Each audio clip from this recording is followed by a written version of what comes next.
والصلاة والسلام على سید الانبیاء والمرسلین اما بعد فاعوذ باللہ من الشیطان الرجیم بسم اللہ الرحمن الرحیم۔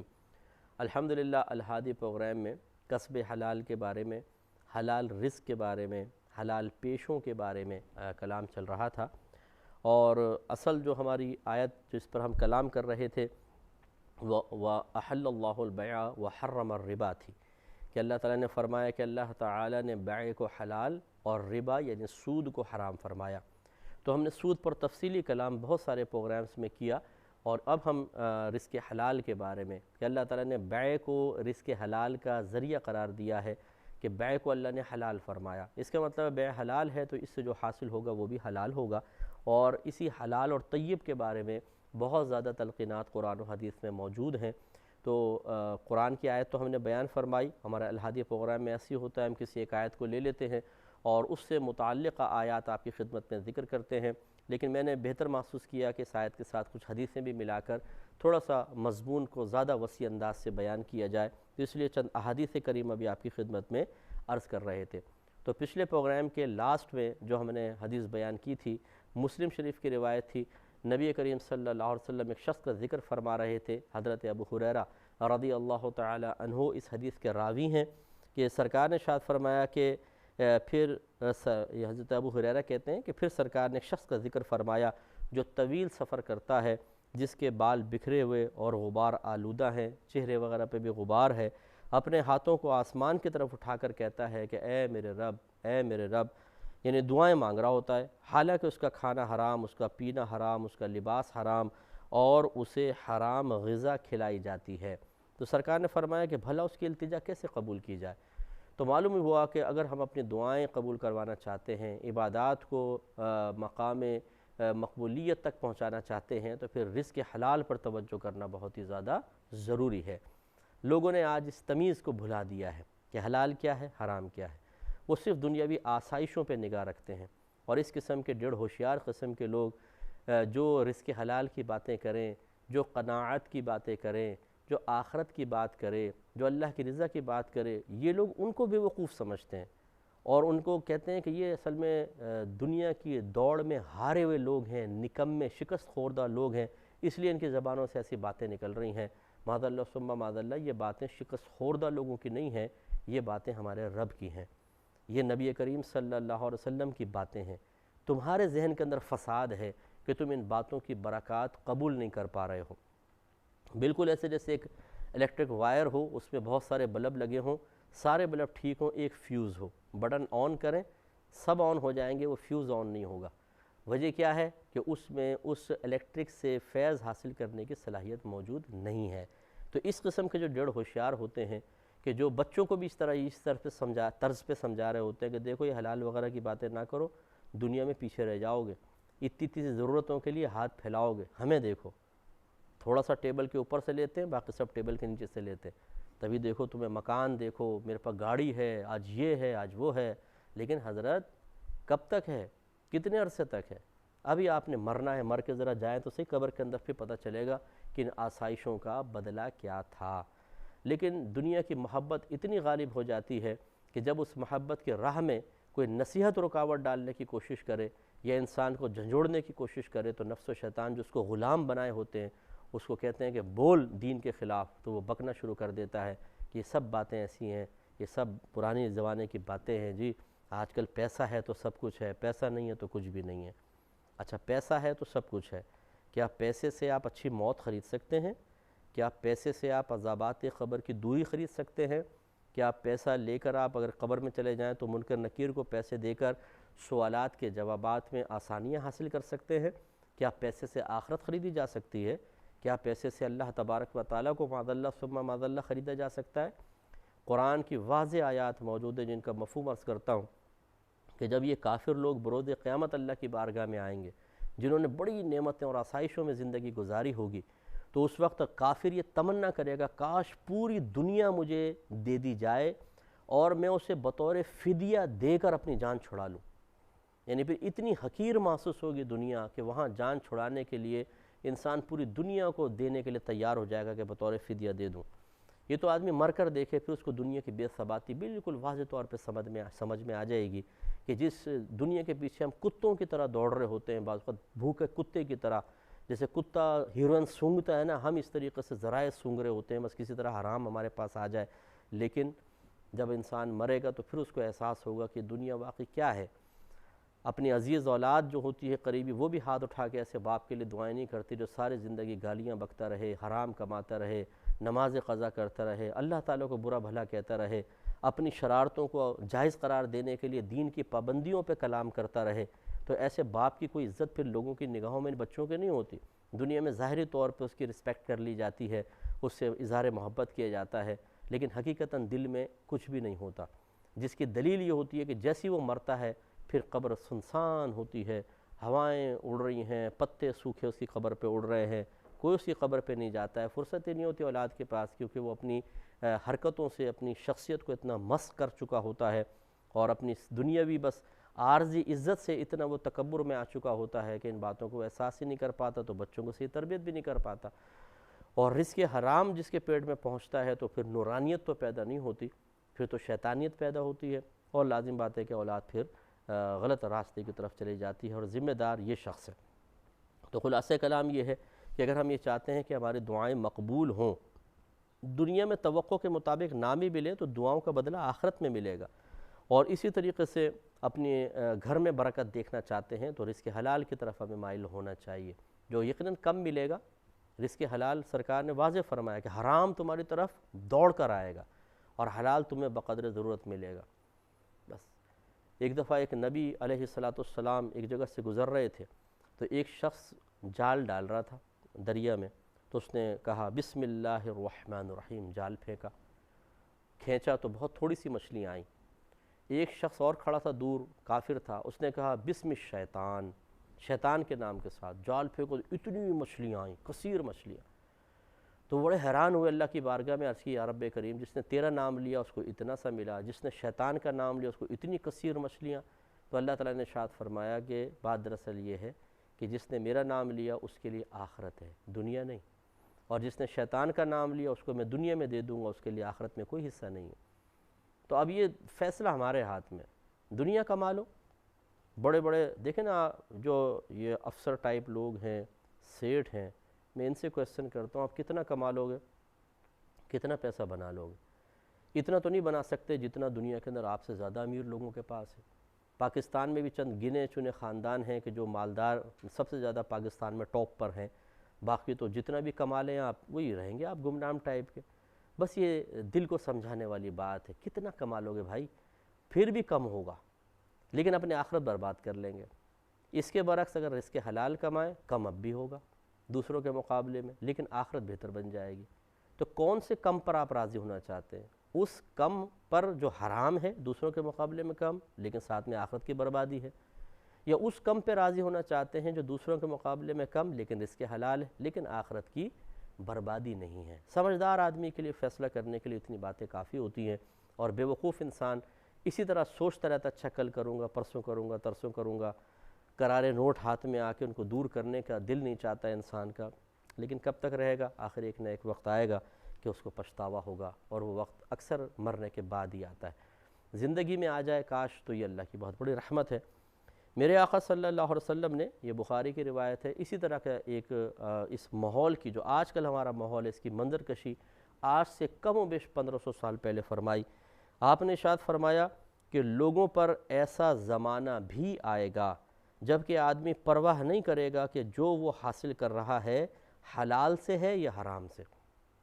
تو یہ دیکھیے، یہ اب دور آ چکا ہے کہ اس میں حرام و حلال کی تمیز ہم نے بھلا دی ہے۔ اب تو معاذ اللہ ثم معاذ اللہ رشوت لینے والا رشوت کو اپنا حق کہتا ہے، بولتا ہے تو میرا حق ہے جی، میں لے رہا ہوں۔ معاذ اللہ ثم معاذ اللہ حق کی پہچان ختم ہو گئی کہ حق کہتے کس کو ہیں، اور خالصتاً حرام چیز کو انسان حلال کہہ رہا ہوتا ہے، جو بعض صورتوں میں کفر بھی ہوتی ہے، ہر صورت میں نہیں، بعض صورتوں میں کفر بھی ہوتی ہے، لیکن کوئی پرواہ نہیں ہوتی۔ اچھا، پرواہ نہ ہونا دو طرح کا ہوتا ہے، ایک علم ہے پھر خطا کر رہے ہیں، یہ برا ضرور ہے لیکن ایک لحاظ سے اچھا بھی ہے کہ کم از کم اتنا احساس تو ہے کہ میں برا کر رہا ہوں۔ اس کا فائدہ یہ ہوگا کہ ہو سکتا ہے کہ اس کو موت سے پہلے پہلے توبہ کی توفیق مل جائے، ندامت ہو، شرمندگی ہو کہ یہ میں نے کیا کیا تھا، میں حرام کرتا رہا تھا، تو یہ پھر بھی بہتر ہے۔ اور ایک وہ ہے جسے پتہ ہی نہیں کہ میں حرام کر رہا ہوں. جیسے آپ ایسی جگہوں پہ چلے جائیں، پاکستان میں ہی چلے جائیں، اسلامی ملک کہلاتا ہے، اسلام کے لوگ قریبی نہیں ہیں، انہیں پتہ ہی نہیں ہے کہ مطلب کیا حلال ہے کیا حرام ہے، لگے پڑے ہیں بس. تو ایسے لوگ کیا مرنے سے پہلے توبہ کر سکتے ہیں؟ لازم بات ہے کہ نہیں کریں گے، کیونکہ ان کو پتہ ہی نہیں کہ میں گناہ کر رہا ہوں. تو بس پھر یہ سب سے زیادہ خطرے میں ایسے لوگ ہوتے ہیں کہ جو کم علم قسم کے لوگ ہوتے ہیں اور ان کو نہیں معلوم ہوتا کہ ہم رزق حرام کما رہے ہیں، اور وہ تباہ ہو جاتے ہیں. تو بے پرواہ کہ حلال کیا ہے حرام کیا ہے، میں حلال کما رہا ہوں یا حرام کما رہا ہوں، اس سے بے پرواہ ہونے والے دو طرح کے ہوں گے، صاحب علم بے پرواہ اور جاہل بے پرواہ. تو یہ دونوں آج آپ کو اس دور میں نظر آئیں گے. ایک شخص سمجھتا ہے کہ میں حرام کما رہا ہوں، لیکن پیسے کی فراوانی میں اتنی دلکشی محسوس کرتا ہے، اتنی اٹریکشن محسوس کرتا ہے، اتنا اس کو اپنا اس نے لیول ہائی کر لیا ہے، لائف سٹائل گیدرنگ سرکل ایسا بنا لیا ہے جس سے ہٹنے کے لیے وہ تیار نہیں ہے. نہیں یار اتنا نہیں کماؤں گا تو ویلیو ختم ہو جائے گی. جن لوگوں کے درمیان میں بیٹھتا ہوں وہ مجھے عزت کی نگاہ سے صرف اسی لیے دیکھتے ہیں کہ میرے پاس اتنا پیسہ ہے، تو بنا لو بھائی پھر ان میں عزت. اور اکثر معذرت کے ساتھ یہ وہ لوگ ہوتے ہیں کہ جو شرابیں پینے والے، خود بہت بڑے فراڈ کرنے والے، بہت بڑے بڑے حرام کام کرنے والے ہوتے ہیں، ان کے درمیان عزت انسان تلاش کر رہا ہے، اور مقابلے میں ناراض کس کو کر رہا ہے؟ اللہ تعالیٰ کو، اس کے رسول صلی اللہ علیہ وسلم کو. نیک لوگوں سے دور ہو گیا ہے جو اس کے لیے ہاتھ اٹھا کے دعائیں کریں. یہ لوگ تو وہ ہیں کہ جب اگر آپ مر جائیں گے تو یہ تو دعا بھی نہیں کریں گے آپ کے لیے، انہیں تو دعا بھی نہیں کرنی آتی، نماز جنازہ بھی بعضوں کو پڑھنے نہیں آتی، جنازے کی دعا تک یاد نہیں ہے. لیکن انسان کی عقل دیکھیں کہ جو اپنے آپ کو بڑا ذہین فطین سمجھدار سمجھ رہا ہوتا ہے، وہ اتنے غلط فیصلے کر رہا ہوتا ہے، احمقانہ فیصلے. اور ایسے لوگ بروز قیامت اپنے بال کھینچ رہے ہوں گے، اپنے ہو سکتا ہے چہروں پہ تھپڑ ماریں، یہ ہمیں کیا تھا، کیا ہو گیا تھا ہماری عقل کو کہ ہم نے اللہ تعالیٰ اس کے رسول کی بات نہیں مانی، سمجھانے والوں کی بات نہیں مانی. اس لیے تھوڑی سی توجہ کرنی چاہیے. اور نبی کریم صلی اللہ علیہ وسلم نے جو باتیں بیان فرمائیں انہیں معمولی سمجھ کے نظر انداز نہیں کرنا چاہیے، تھوڑا سا غور و تفکر کر کے اپنے آپ کو رزق حلال کی طرف مائل کرنا چاہیے.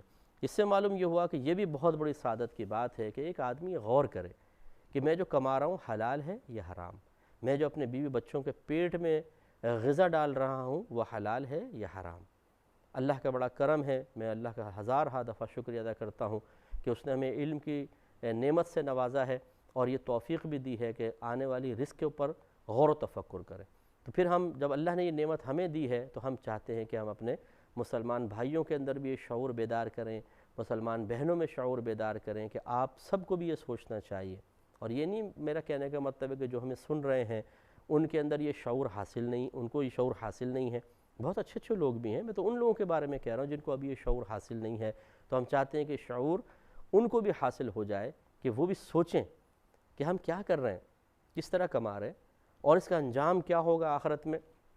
یہ انتہائی ضروری ہے، نہیں کریں گے تو بہت ہی مسائل پیدا ہوں گے. اگلی روایت کی طرف آتے ہیں. حضرت نعمان بن بشیر رضی اللہ تعالی عنہ سے روایت ہے کہ رسول اللہ صلی اللہ تعالی علیہ وسلم نے ارشاد فرمایا کہ حلال ظاہر ہے اور حرام بھی ظاہر ہے. یعنی اللہ تعالیٰ نے حلال بھی واضح طور پہ بیان کر دیا، حرام بھی واضح طور پہ بیان کر دیا، اور ان دونوں کے درمیان مشتبہ چیزیں ہیں جن کو اکثر لوگ نہیں جانتے.